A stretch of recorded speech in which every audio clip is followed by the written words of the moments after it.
everyone, welcome back to Creative Edge channel. I am Parvati Tandilkar. I am here to help you crack the exam.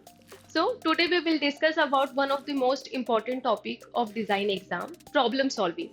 So discuss करते हैं. Draw any 6 problem faced by elderly person in a public transport.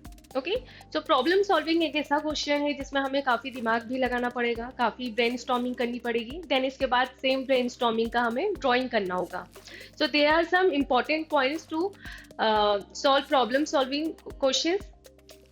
Understanding the problem, read and define what's being asked, set goals, clarify what you aim to achieve,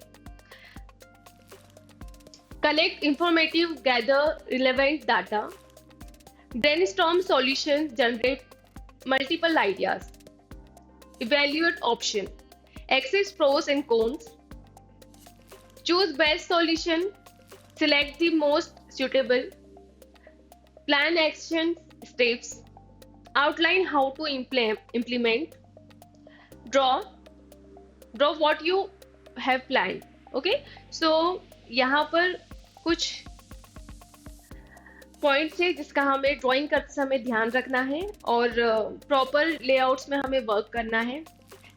problem solving question solve करने से पहले हमें layouts पर भी study करनी होगी, किस तरीके से हम अलग अलग शॉर्ट्स में वर्क कर सकते हैं. सो सबसे पहले हमें प्रॉब्लम के बारे में समझना होगा. प्रॉब्लम को किस तरीके से हम अब ड्राइंग के थ्रू डिपिक्ट कर सकते हैं वो समझना होगा. ये जो लेआउट्स देख रहे हैं इसके अलावा आपको अपना ब्रेनस्टॉर्मिंग वाला पार्ट भी शो करना होगा. ये भी आपका 30% मार्क्स कवर करता है. यदि 70% मार्क्स आपका ड्राइंग वाला पार्ट करता है तो जो ब्रेनस्टॉर्मिंग वाला पार्ट है वो 30% कवर करता है. ओके, सो यहाँ पर हमें छोटी छोटी चीज़ों का ध्यान रखना है, किस तरीके से हम हमारा 100% दे सकते हैं. ठीक है, आपको वहाँ पर मेंशन नहीं किया जाएगा कि आपको अपना ब्रेनस्टॉर्मिंग भी यहाँ पर मेंशन करना है. तो ये अपने तरफ से कुछ पॉइंट्स है जिसे हमें ध्यान रखना है और हमारे ड्राइंग में ऐड करना है, सॉल्यूशन में ऐड करना है. ओके, सो यदि एक एजेड पर्सन पब्लिक ट्रांसपोर्ट में ट्रेवल करता है तो उसे काफ़ी कुछ चीज़ों का सामना करना पड़ता है. तो फर्स्ट जो प्रॉब्लम होती है वो ओवर क्राउडेड होती है. ओके, ओवर मतलब आप यदि एक ट्रांसपोर्ट में ट्रेवल कर रहे हैं, पब्लिक ट्रांसपोर्ट है, तो धक्का मुक्की बहुत होती है, बहुत ज़्यादा क्राउड होता है. तो आपको फर्स्ट ड्राइंग में ये ध्यान रखना है कि प्रॉपर उसमें आपका ड्राइंग समझ में आना चाहिए यदि आप क्राउड दिखाना चाह रहे हैं. इसके साथ साथ आपको ह्यूमन फिगर की भी उतनी ही प्रैक्टिस होनी चाहिए. सो फर्स्ट वाला जो शॉट आप देखेंगे उसमें क्या हो रहा है, उसमें एक क्लोजअप दिखाया गया है. बहुत ज़्यादा जो भीड़ भाड़ मुझे यहाँ पर दिखाना था, मैंने उसको एक क्लोजअप शॉट में डिफाइन किया है. ठीक है, पिक्टोरियल ड्राइंग की है.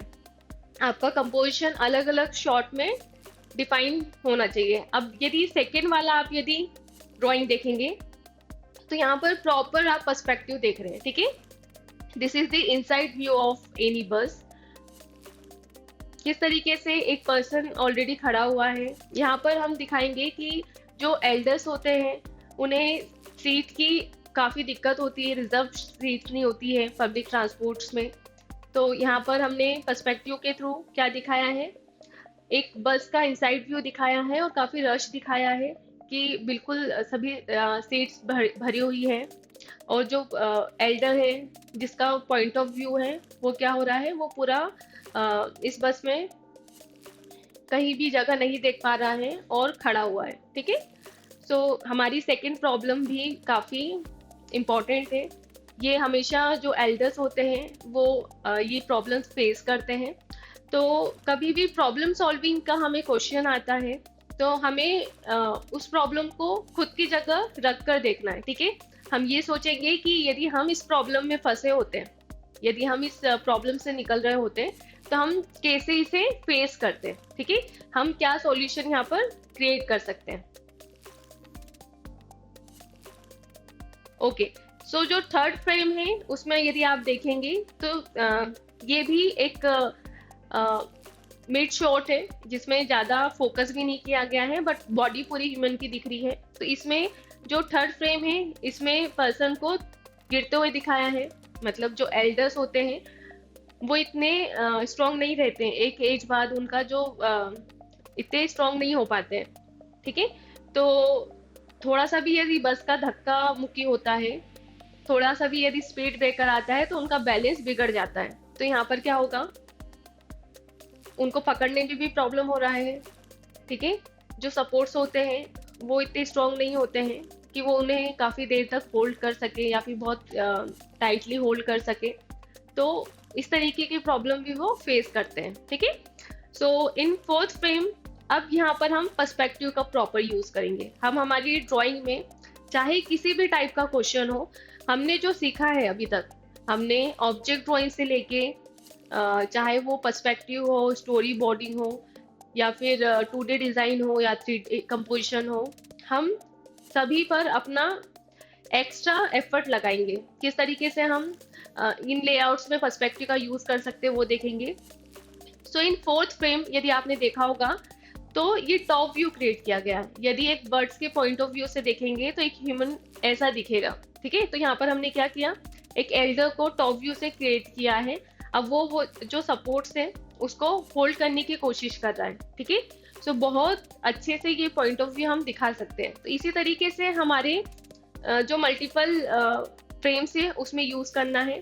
फिफ्थ फ्रेम में स्पीड ब्रेकर दिखाया गया है कि स्पीड ब्रेकर आते हैं, धक्के लगने से उन्हें दिक्कत होती है। इन लास्ट फ्रेम यहाँ पर हमें बस पे चढ़ते हुए दिखाया है, किस तरीके से एल्डर्स को बस में चढ़ने से प्रॉब्लम होता है। ओके, सो कुछ इस तरीके से प्रॉब्लम हमें फेस करनी है और बनानी है। So thank you everyone for watching the video.